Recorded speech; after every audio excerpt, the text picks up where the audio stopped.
All right, everybody, welcome back to section 17 of our cybercrime course. And this is going to be a relatively short one, and we're just going to talk a little bit about encryption and how encryption works and why encryption is such a cool thing.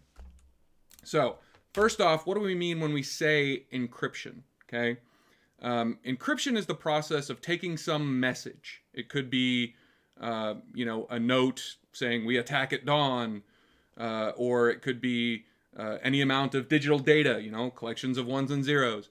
But there's some kind of message that the process of encryption scrambles and makes it unreadable, makes it unrecognizable. And then the recipient of the message, using the key, can unscramble it in a process called decryption and read that original message again, right? And that original message is also referred to as plain text.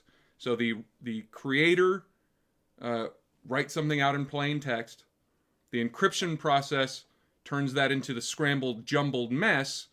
That is sometimes referred to as the ciphertext. And then the recipient unscrambles it in the process of decryption and again reads the plain text that was the original message from the sender. Now, what is the purpose of this scrambling process? What is the purpose of hiding all of these messages? Well, in general, there's three of them. Okay, the first is authentication, and with authentication, basically, if you know the key, and you can unscramble the message, you are proving kind of you are who you say you are, right? If I have some plain text message and I know you, the person watching this, you are the only person with the key to unscramble it, then by entering that passcode and unscrambling the message, you are proving that you are who you say you are, right? And when two people are communicating via electronic means, it's really easy to impersonate somebody else, right? So some third party could say, oh, yes, I am the person watching this right now.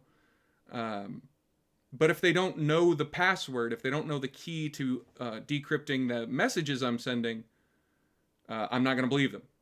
Only you know that. So I know you are who you say you are when you have that key and can decrypt the messages I'm sending you. As part of that, kind of the flip side of that is non-repudiation, right? If I know the key and you know the key, and I send you an encrypted message, and you decrypt it with that key, not only do I know you are who you say you are, but you know I am who I say I am, right? So now if I try to say, oh, that's not the message I sent you, I tried to send you something else, you can say, well, I decrypted it using the key that, means only you could have encrypted it. So I can no longer say I wasn't the one who sent that message, right? Second main purpose of encryption is confidentiality. We want to keep this a secret. We want to make sure that only people who know the key can read it, because only people who are authorized to read it know the key, right? So anybody who's not supposed to access that information can't access that information. Now, in warfare, going back thousands of years, this is always a really important thing, right? So if I'm a general of an army and I want to send a message to somebody else in my army who is many miles away, I might write that message down and send it with a soldier to run it over to this other person. But if that courier gets captured between me and the person who's supposed to receive the message, if they get captured by the enemy, I want to make sure the enemy doesn't know the messages I'm trying to send. So if my message was encrypted and the enemy doesn't know the key to decrypting it, they're still not going to know what I was trying to say to that person, all right? And then finally, integrity. We want to make sure that the message wasn't changed at any point between when I sent it and when you received it. If somebody intercepts that message and changes it, the key to decrypt it will no longer work, right? So, in other words, the purpose, if I'm sending you a message and I encrypt that message and you decrypt that message, you are who you say you are. I am who I say I am. We know no third party has read that message, and we know no other third party has changed that message. Okay? Now, there's about a gazillion different methods of actually doing that encryption process. And they started off very simply in the ancient world. They've gotten more complicated, more complicated, more complicated. But it's still interesting to look at, right? So a few of the different ways that people have used encryption in the past include things like substitution. And substitution is something we're all familiar with. We all did this when we were little kids, right? And substitution is where you take one letter and substitute it for something else, right? So I could write out a message. Let's say I write out Kevin, right? But now K, I go to a little chart, and K is now, I'm going to switch that out with the number 4. And E, I'm going to switch that out with the letter R. And V, I'm going to switch out with an exclamation point, right? So now I've substituted each letter in that message with some other symbol, another letter, a number, whatever. And so if anybody intercepts it, it'll just look like a bunch of random numbers and letters.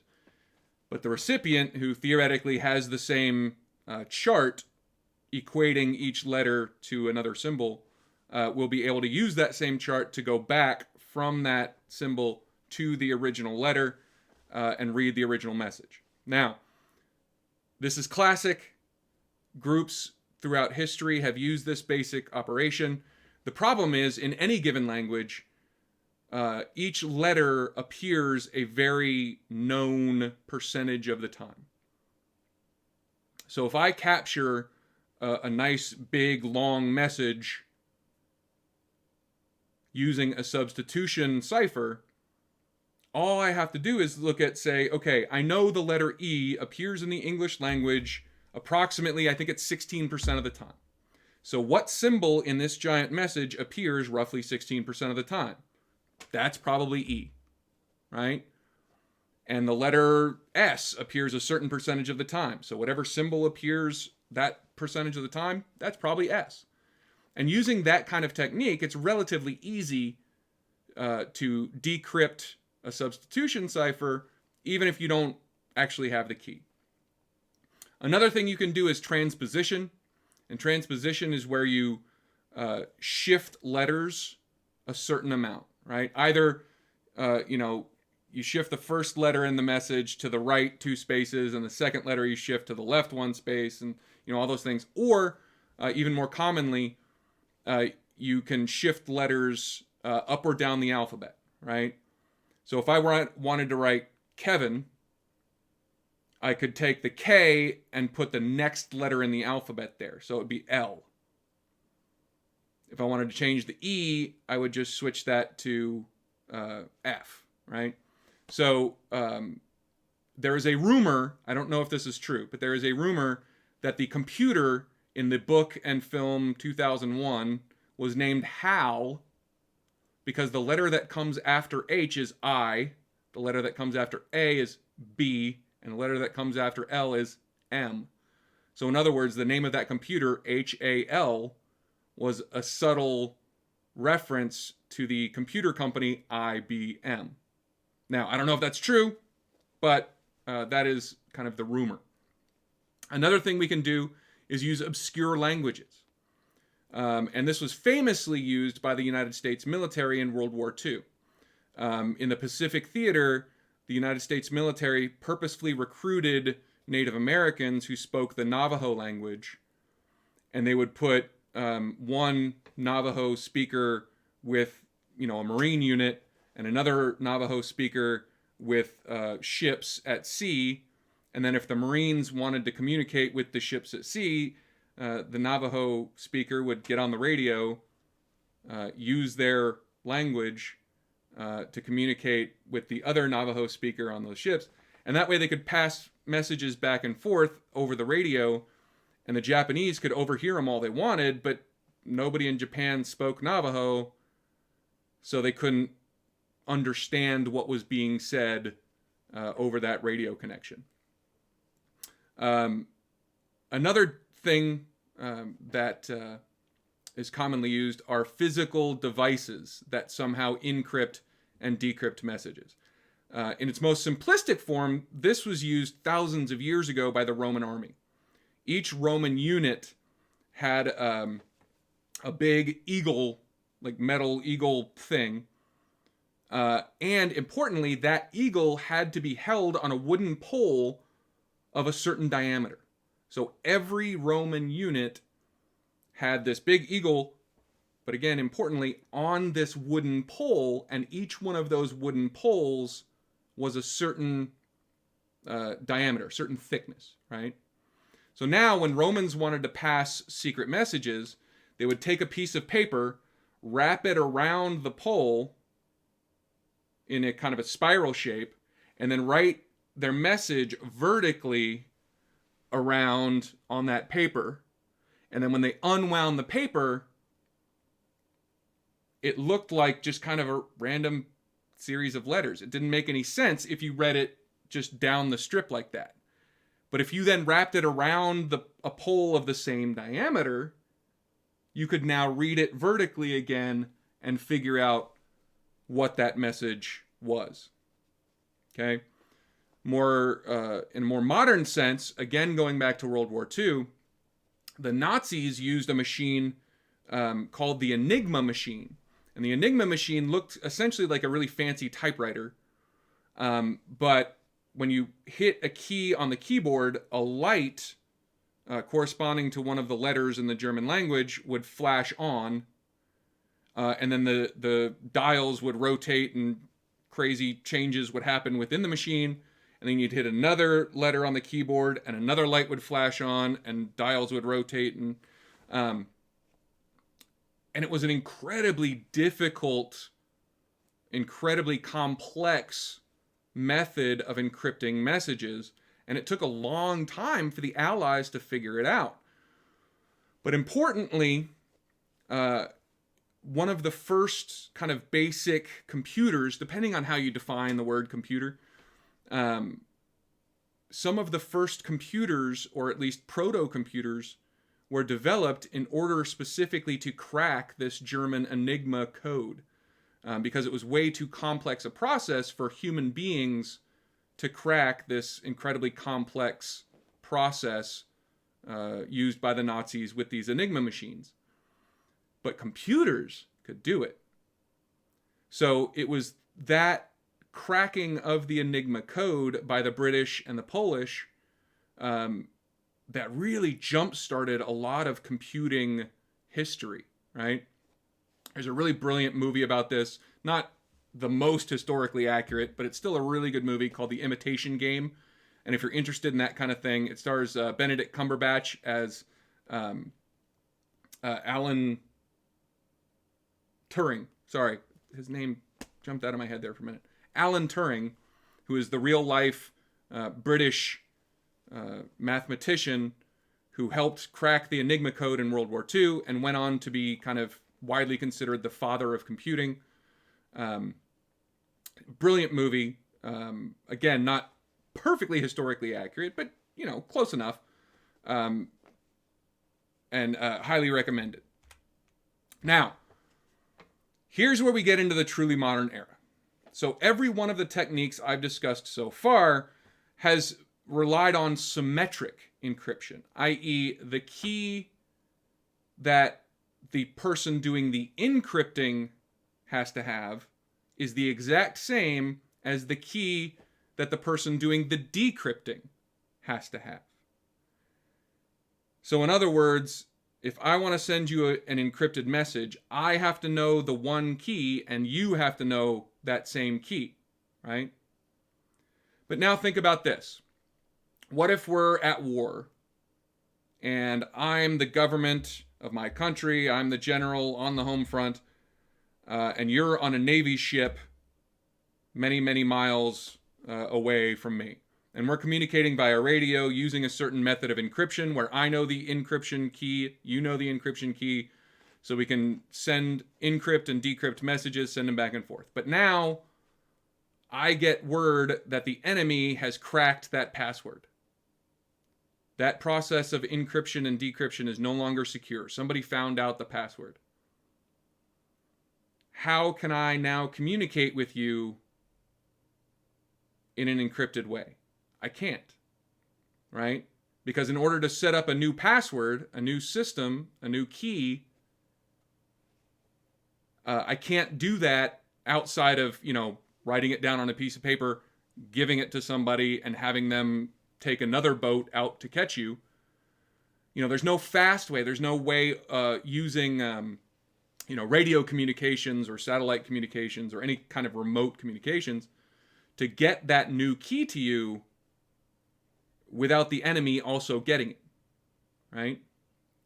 So, one of the things they developed, I believe it was the late 70s when this was kind of mathematically shown to be possible and it was kind of commercially available in the 90s, is to use a process called asymmetric encryption. And this is brilliant. This is genius. This is such a really cool thing, okay? And I've got this graphic to help you understand. So up at the top there, we have symmetric encryption. The same key is used for both the encryption and decryption process, right? That's all we've been discussing so far. But with asymmetric encryption, each person has their own set of two keys. They have a public key and a private key. Now, the public key is advertised. We give that out to everybody who wants to hear it. Like if you ask me, hey, what's your public key? I'll just give it to you, right? I want as many people as possible to know my public key. My private key, I keep secret. I don't tell this to anybody. 0 other people. Only myself, right? And now, the encryption and decryption process uses both keys. You use one of them in the encryption process, and at that point, the only key that will decrypt that message, is the other key, right? Now, the most common way to use this, what we do is, if I want to send you a message, I look up your public key, I write out my message, and then I use your public key to encrypt the message. And then I send it to you. And now that message can only be decrypted with your private key, which only you know. And if you want to reply to me, you look up my public key, you encrypt your message using my public key, and you send it to me. And now, that message can only be decrypted with my private key, which only I know, right? So now, if anybody's private key gets compromised, I have reason to believe that my private key is no longer private. The enemy general has figured it out, or I accidentally wrote it down and then lost the piece of paper that I wrote it down on, or whatever, no problem. I just generate a new set of public and private keys, and I can still use your public key to encrypt a message saying, hey, don't use my old public key to encrypt your messages anymore. Use my new public key. And we can continue communicating in an encrypted way. And the fact that one of us lost their private key or their private key became compromised somehow doesn't matter. I just have to generate a new one and we can keep going. Even if you're on a ship 2,000 miles away, we can continue to have encrypted communications that bypasses the fact that bad actor, that third party, the enemy in a war, whatever, has compromised one of our private keys, right? So this is a really ingenious way to do this. It took a lot of really complicated math to make it work. But this is kind of the foundation for all modern encryption. If you're using encryption to, send your credit card number to Amazon.com to order a new television, you want to make sure that only you and Amazon have that information. So we encrypt that message. It's automatically done kind of behind the scenes. And that encryption is based on this system, right?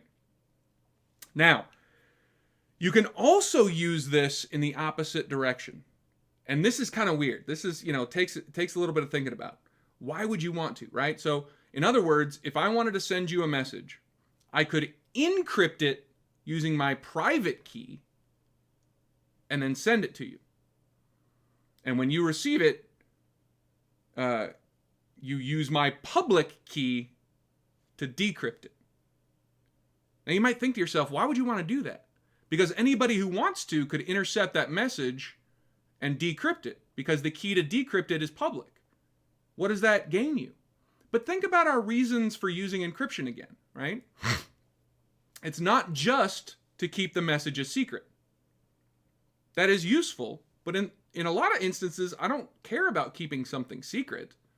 I only care about the other features of encryption, namely authentication. I am who I say I am, and nobody has changed my message between me and you. So if I don't care about secrecy, I just care about integrity and authentication, this process is perfect.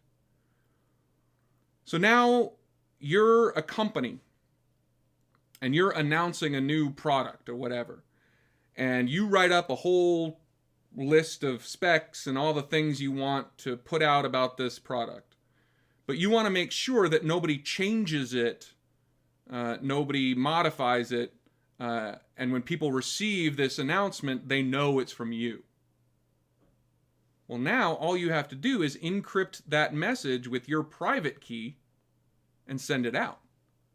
And anybody who wants to will receive it and decrypt it using your public key and be able to read it. But that's good. You want it out. You want as many people as possible to read it. But importantly, everybody that's reading it knows it's actually from you and it hasn't been changed since you sent it. Right? And this is also how a lot of security is enhanced on the internet, right? Because if I go to Amazon.com, I want to make sure the server that I'm talking to is actually from Amazon.com and it's not some hacker that has created their own server that looks kind of like Amazon.com, but all the information, if I send them my credit card number, it's not going to some hacker that created this fake server, right? Well, all we have to do is have the web code on Amazon.com be encrypted using their private key. And then when my web browser connects to that website, it'll say, hey, are you the real Amazon.com? Show me an encrypted, it doesn't even really matter what it is, but send me an encrypted message. And if I can decrypt that using Amazon.com's public key, I know that the server I'm talking to is actually Amazon.com. So when we don't care about secrecy, but we do care about integrity and authentication still, we can still use this asymmetric encryption process, but in the opposite direction, right? So it's just a matter of whether you encrypt or decrypt with public key or private key. All right. I know that was a little confusing. Feel free to go back and watch this episode again. If you're still confused about it, feel free to send me a message about this. But otherwise, I really appreciate you guys watching. That's the end of another section. I'll see you in the next one.